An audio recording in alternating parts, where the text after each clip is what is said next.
Hello दोस्तों, आज हम स्टार्टर का कनेक्शन समझेंगे। सिर्फ देखेंगे नहीं कि किस तरह से करते हैं कनेक्शन। बहुत लोगों ने बताया है कि देख यहाँ से यहाँ जोड़ देना है, पर यहाँ से यहाँ क्यों जोड़ना है, इस तरह से समझेंगे ताकि हम कोई भी स्टार्टर में कनेक्शन करें तो फिर हम समझ सकें थोड़ा बातों को। तो हमने सबसे पहले देखिए ये एम्पियर मीटर है जो स्टार्टर के लिए बहुत ज़रूरी होता है। मोटर कितने एम्पियर ले रहा है ये सब जानने के लिए। एमसीबी है, इससे मेन लाइन इसका ऑफ कर सकते हैं। और ये है वोल्ट मीटर, ये बटन दबा करके आप वोल्टेज यहाँ चेक कर सकते हैं। और ये ऑन करने का बटन है, ये ऑफ करने का बटन है। जब ऑन करेंगे तो ये इंडिकेटर के साथ जलेगा। तो देखते हैं इसको। और ये देखिए हमने कनेक्शन प्लेट लगाया है और ये है 25 एम्पियर साक्षी का कॉन्टेक्टर जो कि स्टैंडर्ड माना जाता है। और ये 2.5 mm का वायर है। इसमें हमें 1.5 HP या 2 HP के लिए बनाना है, इसलिए 25 एम्पियर का कॉन्टेक्टर लगाया है। आप 16 एम्पियर का भी यूज कर सकते हैं। 1 HP का हो तो कैपेसिटर और कॉन्टेक्टर सिर्फ 2 चीज़ ही चेंज होता है HP बदलने के लिए। अगर कंडेंसर आप जो कैपेसिटर होता है वो आप ज़्यादा MFD का लगा दें, ज़्यादा पावर का, और ये 16 से 25 एम्पियर कर लें तो 2 HP में ये काम करेगा। वायर को मोटा लगा ले। सब तार अभी डुप्लीकेट आता है जो बाहर से बनाया हुआ आता है, लोकल पैरागोन, ये सब का कॉन्टेक्टर अच्छा होता है। तो ये सब हम लोग घर पे ही बना सकते हैं। तो शुरू करते हैं। देखिए सबसे पहले हम लोग यहाँ पे ये MCB है। MCB में सबसे पहले इस वायर को हम यहाँ से 1 नंबर से जोड़ेंगे। यहाँ पे हम लोग सबसे पहले फेज देंगे, फिर न्यूट्रल, 2 पे न्यूट्रल, 3 पे सबमर्सिबल का रेड वायर, 4 पे पीला वायर और 5 पे ब्लू तार। तो ये 1 नंबर पे आएगा। यहाँ पे मेन सप्लाई हम देंगे। तो ये देखिए यहाँ से सबसे पहले ले जाना है MCB पे। MCB आउट किया, उसके बाद एम्पियर मीटर, ये एम्पियर मीटर है और ये वोल्ट मीटर। तो यहाँ एम्पियर मीटर पे ले जाना है। और एम्पियर मीटर सीरीज में जुड़ता है क्योंकि यहाँ से यहाँ मोटा तार से कनेक्ट रहता है, तो यहाँ से यहाँ आउट कर देता है। फिर यहाँ आउट करने के बाद फिर इसको हम लोग इस कॉन्टेक्टर के इस पोल पे जोड़ लेंगे। फिर यहाँ से देखिए ये आउट करेगा और ये जो वायर है ये 3 नंबर पे जुटेगा। ये 3 नंबर से जोड़ देंगे यहाँ पे कैपेसिटर, रनिंग कैपेसिटर का एक तार, और ये तार दोनों को जोड़ लेंगे। और जो दूसरा हमारा है ये इसको यहाँ तक इस पे फेज दे देंगे। और ये न्यूट्रल का पॉइंट है। न्यूट्रल का पॉइंट हम यहाँ पे देखिए 2 नंबर तार, 2 नंबर पोल पे न्यूट्रल का पॉइंट जोड़ लेंगे। फिर यहाँ से इस पे जोड़ेंगे और ये डायरेक्ट आउट करके, और ये आ जाएगा हमारा 5 नंबर पॉइंट पे। ठीक है, न्यूट्रल 2 से आउट करेगा, 5 पे आ जाएगा। और ये फेज जो है 1 से आउट करेगा और 3 पे आ जाएगा। तो आगे का कनेक्शन हम लोग देखते हैं। तो हमारे पास देखिए ये रनिंग कैपेसिटर है जो 50 MFD का है, और स्टार्ट कैपेसिटर है जो कि है हमारा 150 या 200 MFD। तो इन दोनों को हम इसलिए लगाएंगे क्योंकि ये वाटर फील्ड का मोटर है, तो इसमें आपका 1.5 HP का मोटर, इसके लिए स्टार्टर बना रहे हैं तो 50 MFD लगाएंगे। यही 1 HP के लिए रहता है तो 36 MFD रनिंग, और 100 या 120 का स्टार्टिंग लगाते। और 2 HP का रहेगा तो इसे हम 72 MFD रनिंग और 150 से 200 स्टार्टिंग लगाएंगे। स्टार्ट कैपेसिटर कितना भी लगा सकते हैं, कोई दिक्कत नहीं होता है। जैसे कहीं पे बार बार जाम हो रहा है मोटर, तो आप ज़्यादा पावर का स्टार्ट कैपेसिटर लगा के आप आराम से मोटर को स्टार्ट कर सकते हैं। यहाँ पे इसको कस लेंगे। तो हमें तार को कनेक्ट करने के लिए देखिए ये 2.5 mm का वायर है, तो इसलिए इस तरह से कर सकते हैं आप, इसे गोल बना करके और स्क्रू बाहर निकाल के भी कर सकते हैं। तो वो वाला ज़्यादा परफेक्ट रहेगा। ये भी अच्छा है क्योंकि ये मोटा तार है, पतला अगर रहेगा तो हमें उस तरह से करना पड़ेगा। तो इसे इस तरह से हम लोग तो देखते हैं आगे का कनेक्शन। यार मैं अकेले हूँ तो इसलिए दिक्कत हो रहा है। देखिए हमने कॉन्टेक्ट पे सभी तार को जोड़ लिया है। इसमें इतना ही तार थोड़ा बड़ा ही लगा है क्योंकि ये कभी जले तो इसको आप फिर से छील के लगा सकते हैं। ये तार मेरा छोटा हो गया थोड़ा सा। और दूसरा में तार जलने का कारण ये होता है कि कभी भी तार हमारा इस तरह लिए नहीं जलता है कि हम पतला तार लगाएं। हमारा तार यहाँ पे ठीक से अगर टाइट नहीं है तो वो स्पार्क करके जल जाएगा। तो तार को बढ़िया से टाइट करें, ऐसा भी नहीं कि स्लिप कर जाए यार। तो देखिए यहाँ पे लाइन दिए हम, यहाँ से यहाँ आया, यहाँ से इस तरह से आ करके ये कॉन्टेक्टर में आया और कॉन्टेक्टर से यहाँ करके यहाँ आउट कर दिया। पहला तार हो गया। दूसरा तार देखिए न्यूट्रल का है, ये न्यूट्रल का तार यहाँ से आया और इस तरह से यहाँ आया और यहाँ से देखिए आते हुए यहाँ आउट कर दिया।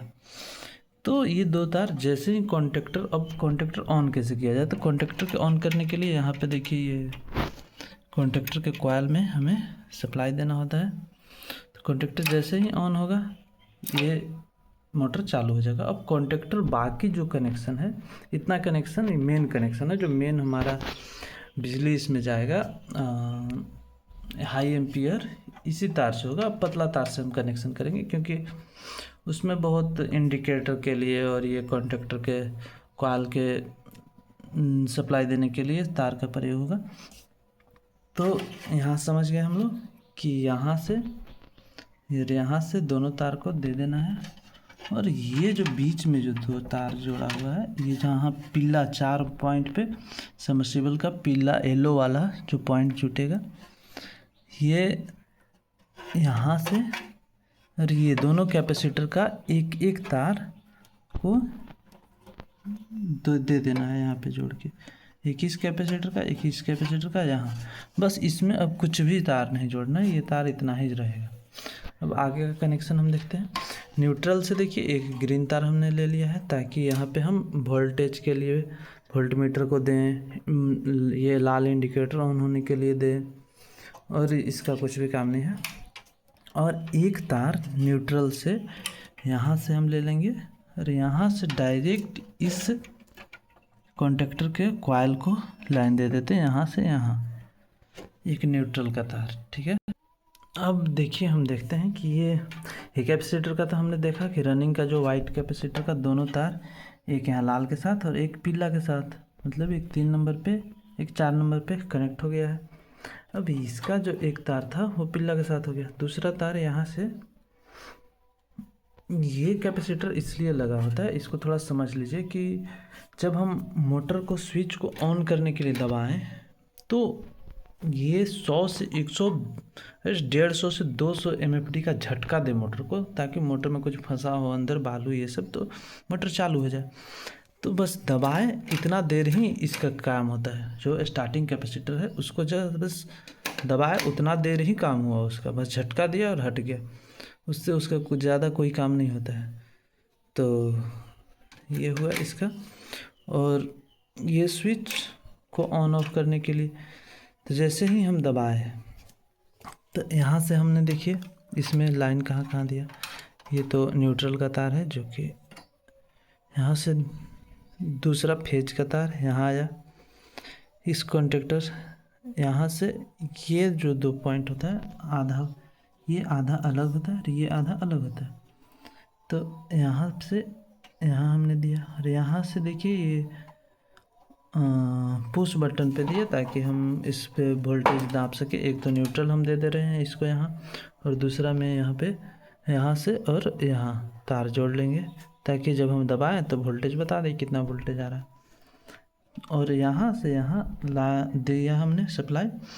तो और ये जो कैपेसिटर का था उसको यहाँ हमने जोड़ दिया। तो जब हम इस बटन को दबाएंगे तो इस पोल से इस पोल को कनेक्ट करेगा। तो देखिए एक तो तार यहाँ पे जुटा हुआ है यहाँ पे देखिए ये बीच में जुड़ा हुआ है, दूसरा तार यहाँ से यहाँ आया, यहाँ जब दबाएंगे हम तो इसको यहाँ से यहाँ कनेक्ट करेगा और ये यहाँ से यहाँ कनेक्ट है, मतलब कि ये वाला तार कौन सा है, ये तार है, ये यहाँ से यहाँ आया, तो जब दबाए तो यहाँ एक जुड़ा हुआ है, एक यहाँ, तो एक रनिंग के साथ जुड़ गया तार इसका और एक यहाँ स्टार्टिंग में जुड़ा हुआ है, तो इसका कनेक्शन हो गया। अब हम यहाँ पे क्या करेंगे, यहाँ से एक सप्लाई यहाँ देंगे और यहाँ से एक सप्लाई यहाँ पे देंगे। उसको समझते हैं कि वो क्यों करना है। इसका कनेक्शन पूरा हो चुका है तो हम लोग देख लेते हैं। तो हम कहाँ, यहाँ तक हम लोग कनेक्शन देखे थे कि ये तार देखिए यहाँ पे आ गया, फेज का तार यहाँ से इस पे चल गया और यहाँ से जब हम बटन दबाएंगे तो इसके माध्यम से ये वोल्ट मीटर पे चल जाएगा, तो पुश बटन पे ऑन हो जाएगा। दूसरा में क्या था कि ये तार, तो यहाँ से बटन दबाएंगे, यहाँ से सप्लाई आएगा, यहाँ से यहाँ लाल बटन पे आएगा, लाल बटन से यहाँ से ये इन दोनों स्विच को पहले समझ लेते हैं। ये स्विच का काम होता है कि जब बटन हम दबाएं तो यहाँ दबाने के बाद यहाँ से यहाँ सप्लाई करेगा और इससे इस पे सप्लाई करेगा। और इस स्विच का काम क्या होता है कि यहाँ से यहाँ सप्लाई हमेशा ऑन होता है, जब हम बटन दबाते हैं तो यहाँ से यहाँ सप्लाई कटता है, इसमें सप्लाई देता है और यहाँ पे सप्लाई कटता है। ये नॉर्मली क्लोज होता है, ये नॉर्मली ओपन, ये एनओ होता है और ये एनसी। तो इस चीज़ को समझ लेना है। तो यहाँ से जब हम दबाएं और यहाँ से यहाँ फेज का लाइन आया तो यहाँ से हमेशा ऑन ही होता है। तो ये वाला तार हम देखिए इस पॉइंट से, ये जो तार है ये हम कॉन्डक्टर के इस पॉइंट पे जोड़ दिए, कॉइल के पॉइंट पे। तो यहाँ से जैसे ही इस बटन को दबाएं, यहाँ से यहाँ लाइन है, यहाँ से यहाँ, यहाँ से यहाँ, और ये कॉन्टैक्टर को, और यहाँ से न्यूट्रल यहाँ से डायरेक्ट दिया हुआ है, तो न्यूट्रल इसको हमेशा मिल रहा है। तो ये खट से कॉन्टैक्टर ऑन होगा, जैसे ही कॉन्टैक्टर ऑन हुआ तो ये जो तार है ये फेज का लाइन यहाँ आउट कर रहा है और यहाँ से ये यहाँ गया और यहाँ से फिर कॉन्टैक्टर को गया और फिर कॉन्टैक्टर से डायरेक्ट हो गया, यहाँ से यहाँ पे आया और यहाँ से फिर कॉन्टैक्टर के कॉइल को गया। तो यहाँ से अब ये स्विच छोड़ देने के जैसे ऑन किए तब तो इसको सप्लाई मिला, पर फिर भी ये ऑन क्यों रह रहा है, क्योंकि यहाँ से अब देखिए हो क्या रहा है कि यहाँ से बिजली आया, यहाँ से ऐसे आया, यहाँ से ऐसे आया और यहाँ से फिर ऐसे, ये बाईपास हो गया। ये दबा हुआ है, दबा एक बार ऑन हुआ और ये बाईपास हो गया, इसीलिए ये मोटर चलते रहेगा। और जैसे ही फिर से हम इस बटन को दबाएंगे तो यहाँ से तो यहाँ लाइट आ रहा है, पर ये यहाँ से ये सप्लाई कटा तो ये कॉन्टैक्टर छोड़ देगा। फिर ये बाहर आ जाने के बाद यहाँ पे सप्लाई नहीं आने के कारण ये बंद हो जाएगा। तो आपको समझ में आया कि नहीं, इसका आप डायग्राम बना लें, क्योंकि डायग्राम भी बना के दे दें उस तरह से अच्छा नहीं होता है। मेहनत कीजिए अपने से और अच्छा मतलब समझ सकते हैं इस चीज़ों को। बहुत जगह पे ये एक क्वायर सिर्फ एक ही तरफ का होता है, इसके बारे में भी हम लोग समझेंगे कभी। तो अगर अभी आपके पास स्टार्टर है, समझ में नहीं आ रहा कनेक्शन, इसके जैसा नहीं किया हुआ है, तो उसका सारा कनेक्शन खोल के हटाइए और आधा घंटा में देख करके कर लीजिए, बात ख़त्म। तो इस तरह से आप सीख सकते हैं, काफ़ी समझा के यार किए। और हाँ, यहाँ से देखिए ये इंडिकेटर को लाइट दिया हुआ है कि जैसे ही कॉन्टैक्टर को लाइट मिलेगा तो इस इंडिकेटर को भी मिलेगा। ये न्यूट्रल देखिए दिया हुआ है, यहाँ से जो हमने न्यूट्रल लिया था और जो मीटर पे गया हुआ है उसको एक यहाँ पे जोड़ लिया और ये वाला यहाँ आ गया। तो ये जब ऑन रहेगा, मोटर चल रहा होगा तो इंडिकेटर जल रहा होगा, ये इंडिकेटर। जो पुश बटन को दबाएंगे, एक बार चेक भी कर लेते हैं इसको। तो ये देखिए हमने सप्लाई ऑन किया है, प्रॉपर काम कर रहा है। देखिए एमसीबी कट करने के बाद ये नहीं काम किया, ऑन किया, ये कर रहा है, ऑन हो रहा है। तो इस तरह से आप कनेक्शन कर सकते हैं। थैंक्स। और कोई दिक्कत हो तो कमेंट करके बताएं, हम कोशिश करेंगे वीडियो बनाने का। हालांकि बहुत दिन बाद आज तो वीडियो बनाए हैं क्योंकि टाइम नहीं मिलता।